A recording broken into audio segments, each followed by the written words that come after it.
What's up, everybody? I'm going to be answering multiple questions, and I will do it as fast as I can to make this video not be too long. I had done a live video to go and share it there as well, but then I figured, live videos are only on there so long, and there might be people that are going and wanting to go back and see that video, even if it's not live anymore. So I figured I would just go and share this video that I'm sharing now, to go and answer all the questions that we've been asked. So a while back we had asked for help, and I have been asked what kind of help was what kind of help did we get. I was asked if that helped us. I was asked what led us into that situation where we had to ask for help. I have been asked what our profit and losses are. I have been asked if the company is making it. I have been asked how the company is doing now. I have been asked, I have been asked so many different things. And so I'm going to do my best right now to answer all the questions that I remember that have been asked. So, what led us into the situation where we had to ask for help? A while back, we had two transmissions go out. We're looking at like $15,000.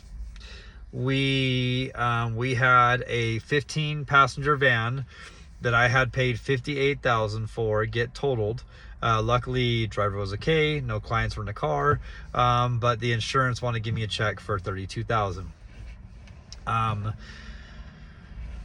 We had a lot of stuff happen when it was not really busy, and so we were falling behind on payments, and we just had so much stuff going on, and personal costs had gone up, and we just had so many things happen where we just had we were just struggling. So I had to pull out of my 401k that I had at Smith's. I actually had pulled that money out to go and look into buying a house, and I had taken $5,000 and put it in escrow, which I actually lost because I decided that we were, after advice from a good friend and everything, we were just not in a situation to guarantee that mortgage payment, and we didn't know what the winter was going to be like, which thank God, because the winter was not what we needed it to be, and it just has not been easy ever since then. So it was really good I used all that money to go to a house that we wouldn't have been able to do. But what ended up happening was I went and took that money, lost $5,000, took the rest of the money, and I put it into saving the company. I took that money and replaced transmissions. I took that money and went and took a car that was breaking down and traded that in, and had to use some of that money for a new down payment. I used some of that money to go into this down payment for the car I'm in. We had used that money to get tires. I mean, really, all of that money went into saving the company, trying to get caught up, trying to pay things off, trying to get ahead, and just all these things that happen. But even with all that being said, it's just trial after trial. This last winter, even going in this last winter, we were really hoping that the winter would be a better winter, and it wasn't.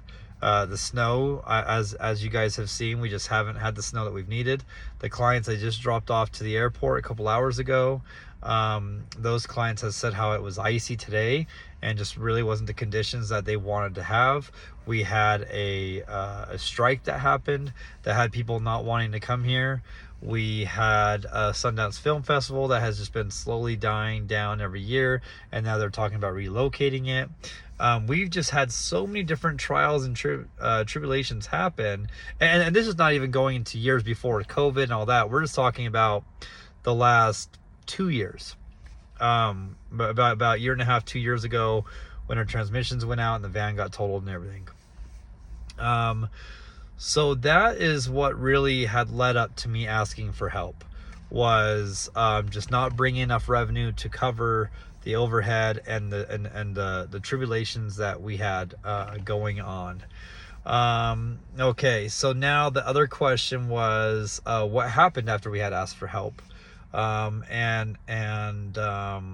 know, what kind of help did we get? What kind of help was offered? We got a lot of hard money offerings. We got a lot of help offered where, hey, we'll come give you this much money, but we want this much money in return. We'll charge you $400 a month, you know, on top of what we're giving you. And if, you know, if you're 4 months, you know, if it takes you 4 months, well, there's a good $1,600 that we want to collect. And so it kind of got hard because the help that we got offered was, it just wasn't what we could afford or what we needed. You know, this help that we needed, we didn't know what the long-term effect was going to be. We didn't know what things were going to be like, and so we couldn't really guarantee what we could afford to pay. And we didn't want to be in a situation where if it took us 6 months or longer, it was going to cost us this much more money. And so that situation was honestly hard, to go and ask for help and then to not really get the help in the situations that we were looking to get. But the best thing I can tell you that happened with the help and the advice was we had someone, a very, you know, good friend, someone who's very successful with his company, who he only had, you know, he talked about only having 2 cars and not having such a high overhead.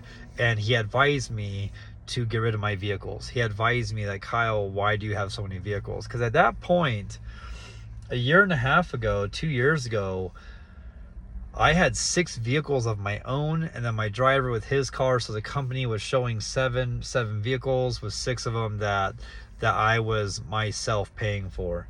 And so what we started doing, and what had happened, was I had someone, the best thing that he did was not give me money, but was give me advice. And it was that, Kyle, you have too many cars, you have too much overhead, and that's why you're struggling.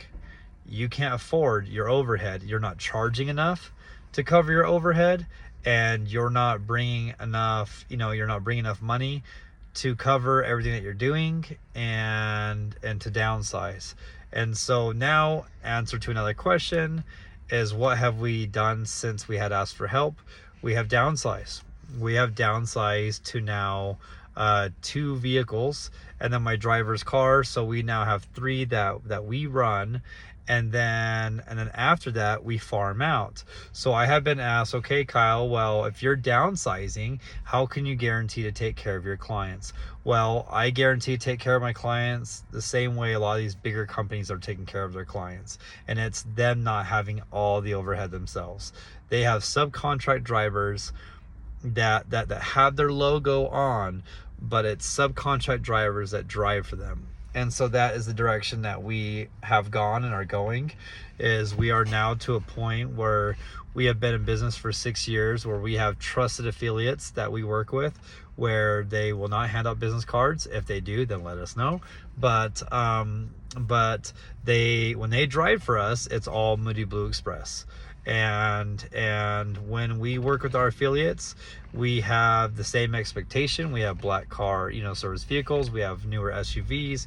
We make sure they have, you know, 4-wheel drive, snow tires, clean vehicles, you know, experienced drivers, all that kind of stuff. And so that is the direction that we are going, and that is what we have done since we have asked for help. And so going on to more questions is, you know, what is MOODYBLU doing now and what's going on now? Well, I can tell you the biggest trial that we have right now is everything is going up.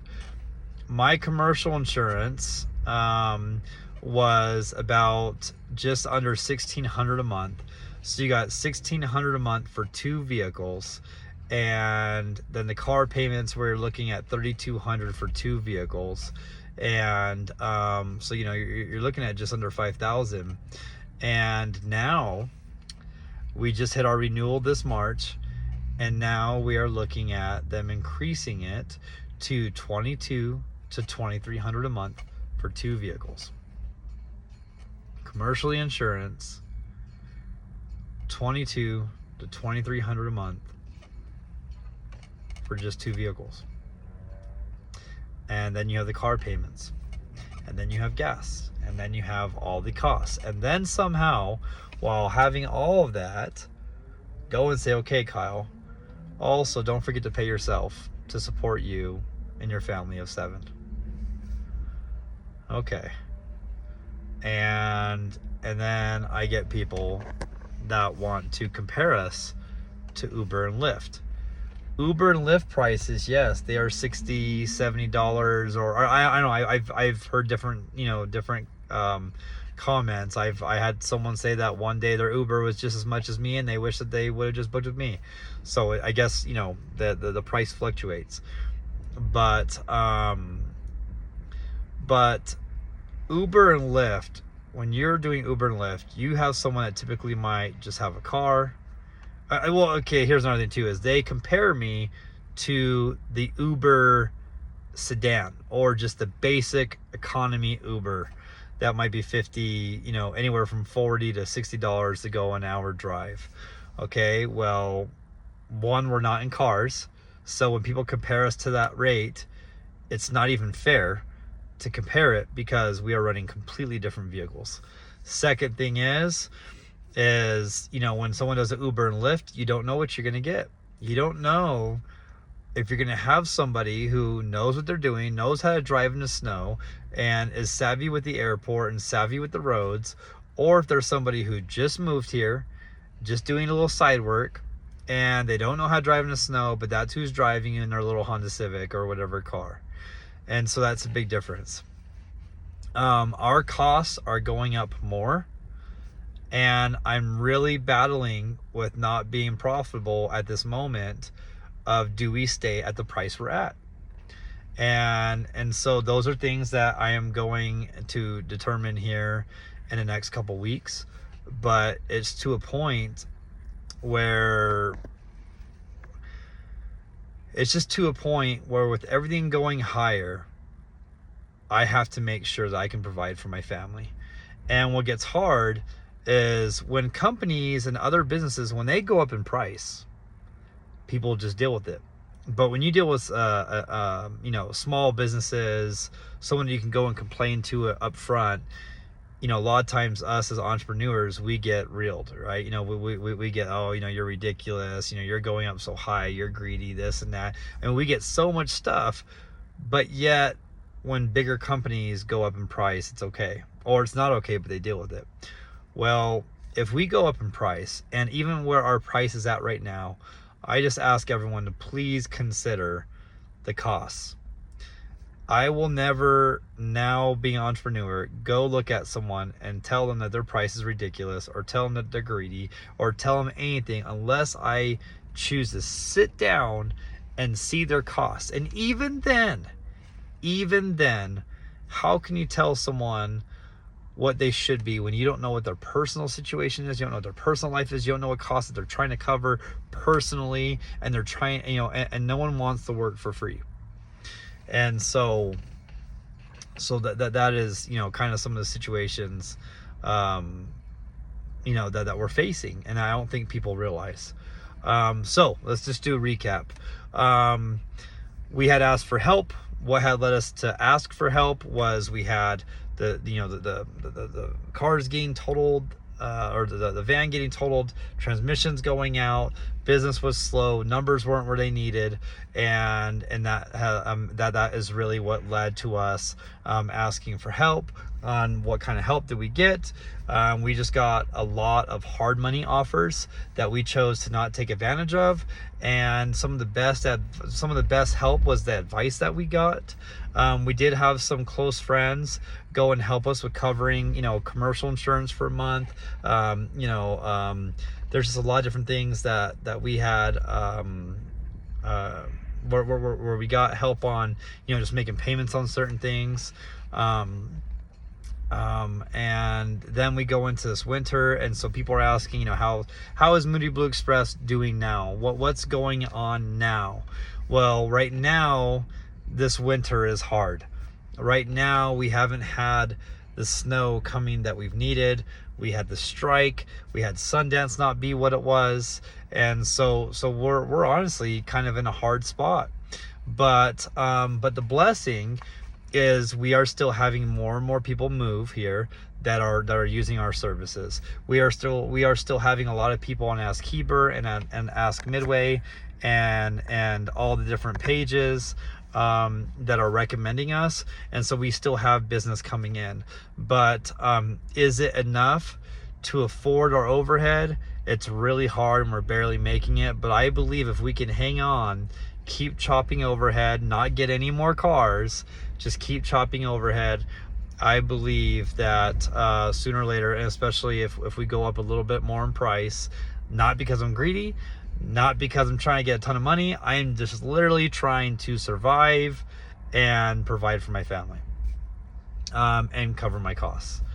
But I believe if we hang on with everyone's referrals, with everyone, you know, still continuing to support us, I believe if we hang on that we can definitely make it and become profitable. Again, I've been asked, you know, how does Moody Blue compare to Uber and Lyft? We honestly don't. A lot of times when people compare our prices, they're comparing us to an Uber Lyft car, and they're not considering all our costs and considering us being in four-wheel drive, bigger vehicles and newer vehicles and having higher costs. So we don't compare to Uber and Lyft. We guarantee so much more reliability and black car service, and it's just a whole different thing. Trying to think of all different questions that we've been asked. Guys, you are definitely free to go in the comments and ask more questions, and I will go and I'll go answer more questions. But that's pretty much where I'm just trying to remember on answering, and we'll just leave it there. Just want to thank everyone for your support. Please know that when you are recommending us and Ask Heber and Ask Midway and Ask Park City, just how much that helps us, and I just pray and ask for your continuing support. And guys, just please be understanding that everything is going up, that everything is expensive, and that we are really truly trying to be as affordable as we can, considering the expensive circumstances it is to not only run this company, but to live ourselves and cover and pay for the costs that we have to pay, just like you do.